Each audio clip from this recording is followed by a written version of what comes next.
Guna memperkuat tata kelola program makan bergizi gratis, Badan Gizi Nasional melakukan penyegaran struktur Satuan Pelayanan Pemenuhan Gizi atau SPPG melalui kebijakan mutasi personel, termasuk di wilayah KPPG Palembang.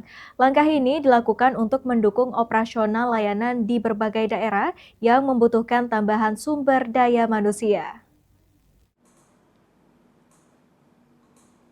Memang ada yang kita suspend. Kepala Pelayanan Pemenuhan Gizi Palembang, Nuria Hartikasari, mengatakan mutasi atau perpindahan kepala SPPG merupakan kebijakan Kepala Badan Gizi Nasional.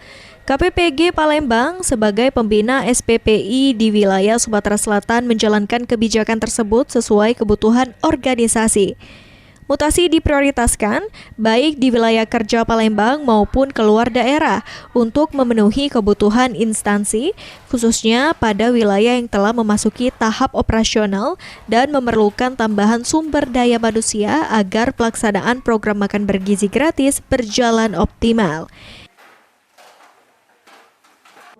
Mutasi ataupun perpindahan SPPI tentunya kan ini adalah kewenangan dari pusat, kantor pusat Badan Gizi Nasional, yang mana dalam hal ini kami KPPG sebagai pembina dari SPPI ataupun kepala SPPG yang ada di wilayah kerja KPPG Palembang.